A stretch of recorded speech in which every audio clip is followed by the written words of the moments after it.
प्रिय दर्शक प्रभु लोक मान समस्त मोर नमस्कार। आम नजर ख्रीष्ट खबर चैनल तुमको स्वागत करुछु। आपण देखुं पर्दारे प्रभु मोहन दास आर के दिगे लगे अच्छा सहित किसी मुहूर्त आम कथा करने चेष्टा करुछु। कारण पचारे मुझे योग्य नहीं कि मोर दर्शन यह अच्छी प्रभु लोक टेस्ट मान संग्रह करवा अन्न को जनइबा कारण साक्ष्य द्वारा अनेक परिवर्तन आशा थाए। तेज सर आम नजर ख्रीष्ट खबर को स्वागत करुछु। धन्यवाद नमस्कार प्रभु आशीर्वाद करंतु सर केमती अच्छे सर हाँ केमती अच्छा मु भल अच्छी प्रभु अनुग्रह माने तांको पर निर्भर करिबा मोर शारीरिक असुस्थता थिला किछि दिन हैला हाँ किंतु वर्तमान मु प्रभु अनुग्रह भल अच्छी। तो आपनकर सेवा कार्य केबटू आरंभ है?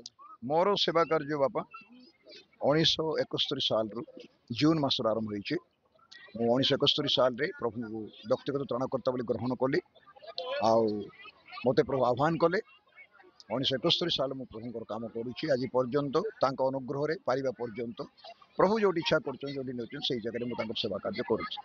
तो सही समय आह्वान पाइला पर अनेक क्लेशर आरंभ समय माने अभाव समय एते समय अतिबाहित कले आप सबटू कष्टर समय कोन आप जीवन सेईटा मु कोन कहि मो बापा मते 7 वर्ष बस रे चली गेले छाडी आज्ञा मरि गेले। सॉरी मो मां बहुत कष्ट कर गोटे मिशन हॉस्पिटल काम करे आज्ञा मोर गोटे सान भौणी से भी गवर्नमेंट काम कर रिटायर्ड हो गला। वर्तमान आमे अभाव चरम सीमा देखिछु। आज्ञा दरिद्रता विषय में घंटा घंटा समय कहि परिबा आज्ञा दरिद्रता प्रकृति कौन पैसा नथिबो खाइबा को नथिबो लुगापटा नथिबो ए विषय मो मो जीवन रे अंगे निभाइछि आउ ता द्वारा मते प्रो शिक्षा देइछ जीवन टाको सुधारी देइचंती गठन करिचंती सेटा अति गुरुत्वपूर्ण विषय।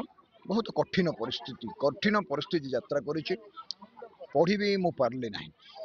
मु हाई स्कूल जे पढ़िली आगु पढ़िया पय चाहूथिली किंतु सेही प्रकार मोर सुविधा नथिला आगु पढ़िबा पय के सेही टाइम रे मते प्रभाव जेतले मु हाई स्कूल कंप्लीट कला परे आगु पढ़िया पय जे चिंता करूथिली सेही समय प्रभु आह्वान कला परे मु विभिन्न जगह रे किछि किछि प्रभुଙ୍କର काम करिकि आज पर्यंत ए जगह रे पहुंची। और निश्चित भाव दाऊद कहते दुख मो गोटे शिक्षित देला तेणु दुख द्वारा आज प्रभु जो स्थान आनंदर विषय तेरे सर सेवा कार्य प्रथम अनुभूति कौन थी सेवा कार्य रे प्रथम अनुभूति कहले समस्त प्रतिकूल परिवेश भितर प्रभु ऊपर निर्भर करवाटा जेहेतु जदि आमे जीवन आसुथिबा समस्या अभाव असुविधा दुख कष्ट अपमान निंदा लज्जा कि जेकोसी बाधा व्यक्तिगत जीवन में आसे ताकू जदि आमे ग्रहण करिबा नाही बा रिजेक्ट करिबा ताको अग्राह्य करिबा ता मध्य दे गला बेले जदि आमे कंप्लेन करिबा अभियोग करिबा प्रभु व्यवहार करिवे नाही। जिसुଙ୍କ विषय कहा जाए तांकर स्वर कहीं शुणिले ना से अभियोग कले ना मोर व्यक्ति जीवन में मत प्रभु शिखाइले जीवन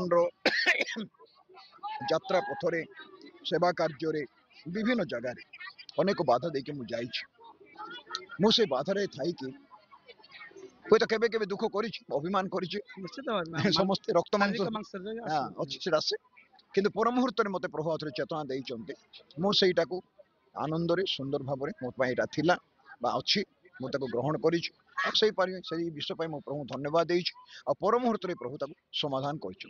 जेते बड़ बाधा जीवन आसीछि प्रत्येक विषय को प्रभु समाधान करवाटा मु एक भुक्तभोगी मु अनुभवी मु ता विषय बहुत साक्ष्य दे पारे प्रत्येक परिस्थिति रे प्रभु केमिति तांको लोक मान संभाळंती एटा मो आखि रे मु देखिछि अनुभव करिछि एवं से मध्य दे आज मध्य मु जाउछि।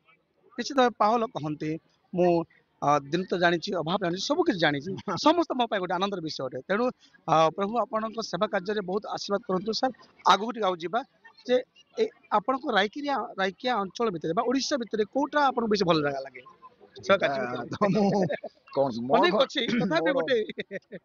कंधमाल एपटे पानी थी मत टिके पानी देवे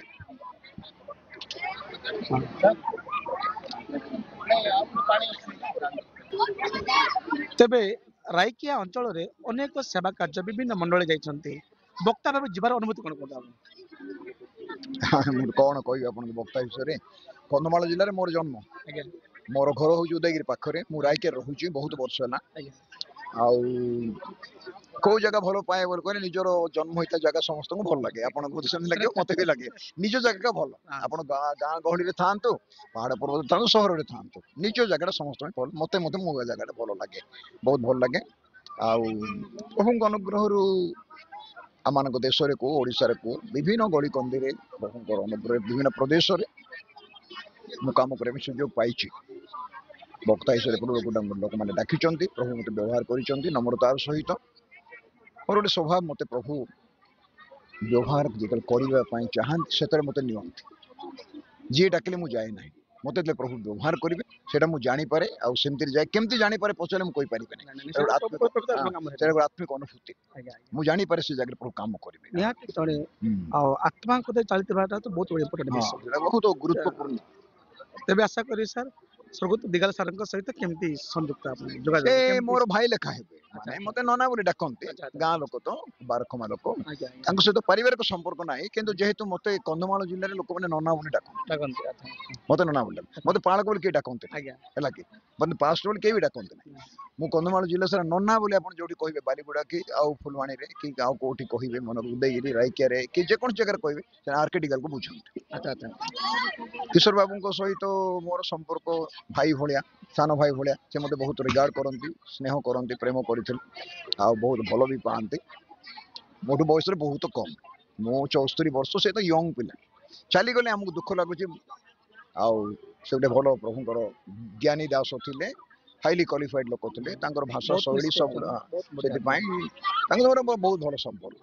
ଅବଶ୍ୟ ତାଙ୍କର ମିନିଷ୍ଟ୍ରି ସେବା କାର୍ଯ୍ୟ ଅଲଗା, ମୋର ସେବା କାର୍ଯ୍ୟ ଅଲଗା। ଆଉ ତାଙ୍କର ସେବା କାର୍ଯ୍ୟ କମ୍ପ୍ଲିଟ ଅଲଗା, ମୋର ସେବା କାର୍ଯ୍ୟ କମ୍ପ୍ଲିଟ ଅଲଗା। ସାର୍ ନନା ପଦଟା କେମିତି ଲୋକ ଡାକନ୍ତି? ନନା ବୋଲେ ବଡ ଭାଇକୁ ନନା ବୋଲି ଡାକନ୍ତି। ଆମ ଅଞ୍ଚଳରେ କନ୍ଧମାଳ ଜିଲ୍ଲାରେ ନନା ବୋଲି ବଡ ଭାଇକୁ ନନା ବୋଲି ଡାକନ୍ତି। ତ ନିଶ୍ଚିତ ଭାବେ ଆମ ଅଞ୍ଚଳରେ ଗଜପତିର କେମିତି ଅନୁଭୂତି ଆପଣଙ୍କର? ଗଜପତିରେ ବାପା, ମୁଁ ଭାବୁଛି ତମେ ଜନ୍ମ ହେଇନଥିବ ମୁଁ କାମ କରୁଛି। ଆଜ୍ଞା ନିହାତି ମୁଁ ନିହାତି 71 ସାଲରେ ଆଜ୍ଞା ଆଜ୍ଞା ଗଜପତିରେ କାମ ଆରମ୍ଭ କରିଛି। ଆଚ୍ଛା 71 ସାଲ ମୁଁ ଛେଲିଗଡ଼ ମଣ୍ଡଳୀ, ଗୁମା ମଣ୍ଡଳୀ, ଆଶ୍ରୟଗଡ଼ ମଣ୍ଡଳୀ, ବଡପଦା ମଣ୍ଡଳୀ, ତାପରେ ଅଧିକାଂଶ ମଣ୍ଡଳୀ ଗୁଡାକ ଯୋଉ ମୁଖ୍ୟ ମୁଖ୍ୟ ମଣ୍ଡଳୀର ପୁରାତନ ପାଳକ ମାନଙ୍କୁ ସମସ୍ତଙ୍କୁ ଜାଣେ। ତାଙ୍କ ସହିତ ମଧ୍ୟ ମୁଁ କାମ କରିଛି ପ୍ରଭୁଙ୍କ ଅନୁଗ୍ରହ। ଆଉ ଲୋକଙ୍କର ସ୍ନେହ, ଶ୍ରଦ୍ଧା, ଆତ୍ମିକତା ବିଷୟ, ଆତ୍ମୀୟ ବିଷୟ ଆଉ ଆତ୍ମିକତା ବିଷୟ, ପ୍ରଭୁଙ୍କ ସେବା କାର୍ଯ୍ୟରେ ପ୍ରଭୁଙ୍କ ପ୍ରତି ଭକ୍ତି ଭୟ ଗଜପତି ଜିଲ୍ଲାରେ ଲୋକମାନଙ୍କ ମଧ୍ୟରେ ପ୍ରଭୁ ଦେଇଛନ୍ତି। ଆଚ୍ଛା ଗୋଟେ ପ୍ରଶ୍ନ ପଚାରେ, ସମୟ ତ ଅନେକ ଅଛି। ଆମ ସ୍ୱର୍ଗତ ଅମରେଶ ପ୍ରଧାନଙ୍କ ବିଷୟରେ ଆପଣ କଣ ଜାଣନ୍ତି? ମୁଁ ତାଙ୍କ ବିଷୟରେ ନିଶ୍ଚୟ କିଛି ନା କିଛି ଜାଣେ, ଯେହେତୁ ତାଙ୍କୁ ମୁଁ 72 ସାଲରୁ ଜାଣିଛି। ଆଚ୍ଛା 1972 ସାଲ କେବେ ଭେଟ ଘାଟ ହେଇଛି ଆପଣ ତାଙ୍କୁ? ତାଙ୍କ ସହିତ ମୁଁ 3 ଦିନ ଛେଲିଗଡ଼ରେ ଥିଲି, ଗୋଟେ ରୁମରେ। ଆଚ୍ଛା ଆଚ୍ଛା ଆଚ୍ଛା ଉଦ୍ୟୋଗୀ ସମିତି ଗୋଟେ ମିଟିଂ ଚାଲିଥିଲା, ମତେ ବି ଡାକିଥିଲେ। ମୁଁ ଅନ୍ତରବାରି ସେତେବେଳେ ରହୁଥିଲି, ଆଜ୍ଞା ୟଙ୍ଗ ଥିଲି ସେତେବେଳେ, ମୋ ମା ସେଠି କାମ କରୁଥିଲେ। ହଁ ଆଉ ରହିଲି, ତାପରେ ସେ ବଡପଦା ରହିଲେ ଆସିକି। ହଁ ଯେତେବେଳେ ବଡପଦା ଆସିକି ରହିଲେ, ନହସନ ଆନନ୍ଦଙ୍କ ଘରେ ସାଇଡରେ ତାଙ୍କେ ରହୁଥିଲେ। ହଁ ନହସନ ଆନନ୍ଦ ମୋର ଭାଇ, ମୋର ଆଚ୍ଛା ସାଙ୍ଗ, ଆଚ୍ଛା ଆଚ୍ଛା ଯିଏ ପରମ ଗୀତ ପ୍ରଚାର ହଁ କରନ୍ତି, ହଁ ପ୍ରକାଶ ବାକ୍ୟ ପ୍ରଚାର କରନ୍ତି। ଆଜ୍ଞା ଆମେ ବହୁତ ସମୟ ବାଇବଲ ଧ୍ୟାନ କରୁ। ଆଜ୍ଞା ତ ମୁଁ ଯାଏ ତାଙ୍କ ପାଖକୁ, ସେ ମୋ ପାଖକୁ ଆସନ୍ତି। ଆଜିକାଲି ସେ ବି ପାରୁନାହାନ୍ତି, ମୁଁ ପାରୁନାହିଁ। ଆଜ୍ଞା ଯେହେତୁ ମୁଁ ତାଙ୍କ ଘରେ ରହୁଥିଲି, ଯେତେ ଥର ଯାଏ ବାବୁଙ୍କ ସହିତ ବସି ତାଙ୍କ ବାରଣ୍ଡାରେ ମୁଁ କଥାବାର୍ତ୍ତା କରେ। ହଁ ତାଙ୍କର ମୃତ୍ୟୁ ହେବାର ହଁ 19 ଦିନ ପୂର୍ବେ ମୋର ମା, ମୋ ଭଉଣୀ, ମୋ ସ୍ତ୍ରୀ, ମୋର ଟିମର 35 ଜଣ ପ୍ରଭୁଙ୍କର କାର୍ଯ୍ୟକାରୀ ମାନଙ୍କୁ ନେଇକି ମୁଁ ଯାଇଥିଲି ବଡପଦା ଆଚ୍ଛା ଆଚ୍ଛା ତାଙ୍କୁ ଭେଟିବା ପାଇଁ। ଆଜ୍ଞା ଆଜ୍ଞା ତାଙ୍କୁ ମୁଁ ପ୍ରାର୍ଥନା କରେଇଲି, ସେ କଥାବାର୍ତ୍ତା କଲି। ସେ କହିଲେ ମୁଁ ଅନନ୍ତ ମାର୍ଗରେ ଯାଉଛି ଦିଗାଲ ବାବୁ, ମୋ ପାଇଁ ପ୍ରାର୍ଥନା କର। ମୁଁ ବି ପ୍ରାର୍ଥନା କଲି। ଆମେ ଆସିଲୁ, ଆଉ ତାପରେ ଶୁଣିଲି 19 ଦିନ ପରେ ବାବୁ ଚାଲିଗଲେ। ଆଚ୍ଛା ଆଚ୍ଛା ସରି ହେଲା, ଚାଲିଗଲେ। ତାଙ୍କର ବହୁତ ଆଶ୍ଚର୍ଯ୍ୟ କର୍ମ ଲକ୍ଷଣ ଏଗୁଡାକ ପ୍ରଭୁ ଗଜପତିରେ ଅନେକ ପ୍ରଭୁ ଦାସ ମାନେ ଜାଣିଛନ୍ତି। କିନ୍ତୁ ମୋର ଦୁଃଖ କହିବାର କଣ, ଆମେ ଯେମିତି ଗୋଟେ ଓଡିଆ ଭାଷାରେ କହୁ, ବନର ମଲ୍ଲି ବନରେ ମଉଳି ଗଲା। ସାଧୁ ସୁନ୍ଦର ସିଂଙ୍କୁ ଲୋକ ସାରା ପୃଥିବୀରେ ଜାଣନ୍ତି। ହଁ ଏପରି ଜଣେ ଆଶ୍ଚର୍ଯ୍ୟ ବ୍ୟକ୍ତି ଜନ୍ମ ହୋଇଥିଲେ ଗଜପତି ଜିଲ୍ଲାରେ, ଯାହାଙ୍କୁ ବାହାରକୁ ଲୋକ ଜାଣିପାରିଲେ ନାହିଁ। ଆଜ୍ଞା ଆଜ୍ଞା ହଁ ବରା ମଣ୍ଡଳୀରେ ବଡ କର୍ତ୍ତବ୍ୟ ଥିଲା ତାଙ୍କୁ ହଁ ସାମ୍ନାକୁ ଆଣିବା ପାଇଁ। ହଁ ଏବେ ତାଙ୍କ ନାଁରେ ବହି ଲେଖା ହଉଛି ବା ଯାହା କୁହା ହଉଛି, କିନ୍ତୁ ସେଇ ସମୟରେ ବୋଧେ ମୁଁ ଜାଣି ଗୁରୁତ୍ୱ ଦିଆ ହେଲା କି ନାହିଁ ମୁଁ କହିପାରିବି ନାହିଁ। କିନ୍ତୁ ମୁଁ ମୋର ବ୍ୟକ୍ତିଗତ ଜୀବନରେ ତାଙ୍କ ସହିତ ବହୁତ ସମୟ କଥାବାର୍ତ୍ତା କରିଛି, ସହଭାଗିତା ପାଇଛି, ପ୍ରାର୍ଥନା ବି ପାଇଛି। ଆଉ ସେ ଜଣେ ମହାନ ଜ୍ଞାନୀ ଲୋକ, ନମ୍ର ଲୋକ, ପ୍ରଭୁଙ୍କ ଇଚ୍ଛାର କେନ୍ଦ୍ର ମଧ୍ୟରେ ଥାଇକି ଜୀବନ କାଟୁଥିଲେ। ଏଇଟା ମୁଁ ଭଲରେ ଜାଣିଛି। ତ ନିଶ୍ଚିତ ଭାବେ ଏହା ଥିଲା ଆମ ଗଜପତି କଥା। ତ ରାଇକିଆ ମଣ୍ଡଳୀ ପରିସର ଭିତରେ, ଜୟପୁର ଏରିଆରେ କିମ୍ବା ରାୟଗଡ଼ା ଡିଷ୍ଟ୍ରିକ୍ଟ ଭିତରେ କେମିତି ଖାପ ଖାଇ ଚଳନ୍ତି ଆପଣ?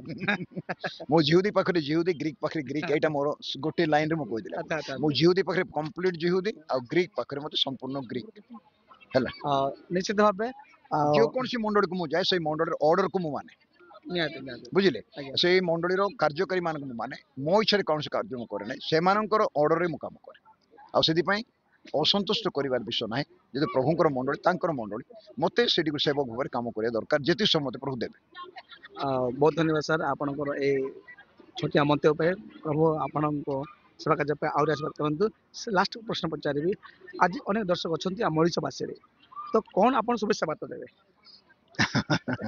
ପ୍ରଭୁଙ୍କ ପାଇଁ ବଞ୍ଚିବା ଆଜ୍ଞା ଯୀଶୁଙ୍କର ଆଗମନ ସନ୍ନିକଟ ସେ ଆଜ୍ଞା ଯେମିତି କହିଥିଲେ ସେମିତି ଘଟଣା ଘଟୁଛି ଆଜ୍ଞା ଘଟୁଛି ଆଉ ଘଟିବ ଆଜ୍ଞା ଆଉ ତାଙ୍କ ଆଗମନ ନିତାନ୍ତ ସନ୍ନିକଟ ଭେରି ସିରିୟସଲି ମୁଁ ଆଜ୍ଞା ଅତି ସିରିୟସଲି କହୁଛି ଏଇଟା ହଁ ଆପଣ କି ମୁଁ ଯଦି ପ୍ରସ୍ତୁତ ନହୁଁ ଆମେ ରହିଯିବା ଆମମାନଙ୍କର ଯେତେ ଏଇ ଆୟୋଜନ ତାର କୌଣସି ମୂଲ୍ୟ ନାହିଁ ଆଜିର ଖ୍ରୀଷ୍ଟ ମଣ୍ଡଳୀ ଯୀଶୁ ଖ୍ରୀଷ୍ଟଙ୍କୁ ଭେଟିବା ପାଇଁ ନିଜକୁ ବ୍ୟକ୍ତିଗତ ଭାବରେ ପ୍ରସ୍ତୁତ କରିବା ଅତି ଆବଶ୍ୟକ ଆମେ ଆମ ଦେଶ ପାଇଁ ଆମ ଲୋକଙ୍କ ପାଇଁ ପ୍ରାର୍ଥନା କରିବା ଯେ ଲୋକମାନେ ପରିତ୍ରାଣ ପାଇବେ ମୁକ୍ତି ପାଇବେ ଉଦ୍ଧାର ପାଇବେ ଆଉ ପ୍ରଭୁଙ୍କ ରାଜ୍ୟକୁ ଯିବେ ଭୟଙ୍କର ଦଣ୍ଡ ଜଗତକୁ ଆସିବା ପାଇଁ ଯାଉଛି ବାଇବେଲ ଅନୁଯାୟୀ ଆଉ ଆଜ୍ଞା ଏଥିପାଇଁ ମୋର କ୍ଷୁଦ୍ର ସେବା କାର୍ଯ୍ୟରେ ଏକ କ୍ଷୁଦ୍ର ସେବକ ହିସାବରେ କହିବା କଥା ପ୍ରଭୁ ଯୀଶୁ ଆସିବେ ତାଙ୍କ ବାକ୍ୟ ପ୍ରମାଣେ ଆମକୁ ପ୍ରସ୍ତୁତ କହିବାକୁ ପଡ଼ିବ ଯଦି ରହିଯାଉଛୁ ଏକ ଭୟଙ୍କର ପରିସ୍ଥିତି ମଧ୍ୟ ଦେଇ ପୃଥିବୀ ଗତି କରିବ ଆମେ ରକ୍ଷାପ୍ରାପ୍ତ ହେବା ନାହିଁ ନମ୍ରତାର ସହିତ ନିଜକୁ ସମର୍ପଣ କରି ପ୍ରଭୁଙ୍କ ସହିତ ବଞ୍ଚିବା ପ୍ରଭୁରେ ବଞ୍ଚିବା ଆଉ ପ୍ରଭୁଙ୍କ ସହିତ ଚାଲିବା ଆଉ ପ୍ରଭୁରେ ରହିବା ତେବେ ତାଙ୍କୁ ଆମେ ଭେଟିପାରିବା ସେଇଟା ଆମର ଅନନ୍ତ ଜୀବନର ଲକ୍ଷ୍ୟ ସେ ଆମର ସିଦ୍ଧିଦାତା ବିଶ୍ୱସର ନେତା ତାଙ୍କୁ ଲକ୍ଷ୍ୟ କରି ଆମେ ଧାବମାନ ହେଉଛୁ ଆଉ ପ୍ରଭୁରେ ଆମେ ରହିବା ଆଉ ଧନ୍ୟବାଦ ଗୋଟେ ବର୍ତ୍ତମାନ ଓଡ଼ିଶାରେ ହଇଚଇ କରୁଛି ଗୋଟେ ପ୍ରଶ୍ନ ନେଇକି ଧର୍ମାନ୍ତୀକରଣ ନାଇଁ ନାଇଁ ମୁଁ ସେଇ ଟପିକ କେବେ ମଧ୍ୟ ଯାଏ ଏସବୁ ନାହିଁ ଗୁଡାକ ଭାରି ନାଇଁ ନାଇଁ ଡେଞ୍ଜରିୟସ୍। ନାଇଁ ସେଇଗୁଡ଼ା ସବୁ ଏଗୁଡ଼ା ରାଜନୀତି କଥା ଠିକ ଅଛି ସେଗୁଡ଼ାକ ମୁଁ ତା ଆଉ ଉପରେ ମତବାଦ କେବେ ବି ଦିଏ ନାହିଁ ମୁଁ ରାଜନୀତି ବିଷୟରେ ମତେ କିଛି ଜଣା ନାହିଁ ମୁଁ ସେଥିରେ ସନ୍ତୁଷ୍ଟ ନୁହେଁ ମତେ ପ୍ରଭୁ ଯୀଶୁଙ୍କର ବାକ୍ୟ ସହିତ ଏକା ମୋର କାରବାର ମୁଁ ଅନ୍ୟ ବିଷୟରେ କାରବାର କରେ ନାହିଁ ଜମା ବହୁତ ବହୁତ ଧନ୍ୟବାଦ ସାର୍ ଟିକେ ଲାଗି ଆପଣଙ୍କୁ ମୋ କ୍ଷୁଦ୍ର ନିବେଦନ ରଖିଥିବାରୁ ଆପଣଙ୍କ ମତ ଆଶୀର୍ବାଦ କରନ୍ତୁ ଆହୁରି ସେବାରେ ବଢ଼ାନ୍ତୁ ଦୀର୍ଘ ଜୀବନ ଦିଅନ୍ତୁ ଧନ୍ୟବାଦ ଦର୍ଶକ ବନ୍ଧୁ ଆପଣମାନେ ଦେଖୁଛନ୍ତି ଏ ବର୍ତ୍ତମାନ ଦିଗଲ ସାର୍ ଅର୍ଥାତ୍ ଆର୍ କେ ଦିଗଲ ସାର୍ ସହିତ ଆମେ କିଛି କଥାବାର୍ତ୍ତା କରୁଛୁ କ୍ଷଣ ମୁହୂର୍ତ୍ତରେ ଅଳ୍ପ ଭେଟଘାଟ ଦେବେ ପ୍ରଭୁ ତାଙ୍କୁ ଆଶୀର୍ବାଦ କରନ୍ତୁ ଆଜ୍ଞା ନମସ୍କାର ପ୍ରଭୁ ଆଶୀର୍ବାଦ କରନ୍ତୁ ଆପଣଙ୍କ କାର୍ଯ୍ୟକୁ ବଢ଼ାନ୍ତୁ ଆଶୀର୍ବାଦରେ ପରିପୂର୍ଣ୍ଣ କରନ୍ତୁ ପ୍ରଭୁରେ ରୁହ ଆଉ ପ୍ରଭୁରେ ବଞ୍ଚ ହେଲା ଏଇଟା ମୋର ପରାମର୍ଶ ଟିକେ ପ୍ରାର୍ଥନା କରିଦିଅନ୍ତୁ ମୋ ପାଇଁ ପ୍ରଭୁ ଯୀଶୁ ଖ୍ରୀଷ୍ଟଙ୍କ ଶକ୍ତିଯୁକ୍ତ ନାମରେ ଏ ପୁଅଙ୍କୁ ତୁମ ହାତରେ ସମର୍ପଣ କରୁଛି ବାପା ତୁମର ସେବା କାର୍ଯ୍ୟ ବି କରୁଛନ୍ତି ମିଡ଼ିଆରେ ମଧ୍ୟ କାର୍ଯ୍ୟ କରୁଛନ୍ତି ତୁମ ଲୋକଙ୍କର ସାକ୍ଷ୍ୟ ତୁମ ଲୋକଙ୍କର ବାକ୍ୟ ତୁମର ଅନୁଗ୍ରହର ବାକ୍ୟ ଲୋକଙ୍କ ପାଖରେ ପହଞ୍ଚିବା ପାଇଁ ଚେଷ୍ଟା କରୁଛନ୍ତି ପ୍ରଭୁ ତୁମେ ତାଙ୍କ ସେବା କାର୍ଯ୍ୟ ଆଶୀର୍ବାଦ କର ସୁରକ୍ଷା କର ତାଙ୍କ ପରିବାରକୁ ସମ୍ଭାଳ ତାଙ୍କ ସେବାକୁ ସମ୍ଭାଳ ସୁସ୍ଥ ସବଳ ଶରୀର ରଖ ଆଉ ଆବଶ୍ୟକ ବିଷୟ ଯୋଗାଅ ତୁମ ରାଜ୍ୟ ଧାର୍ମିକତା ପାଇଁ ପ୍ରସ୍ତୁତ କର ଯୀଶୁ ନାମରେ ସମର୍ପଣ କରୁଛୁ ଆମେ ପ୍ରଭୁ ଆଶୀର୍ବାଦ କର। ହଁ ମା କ'ଣ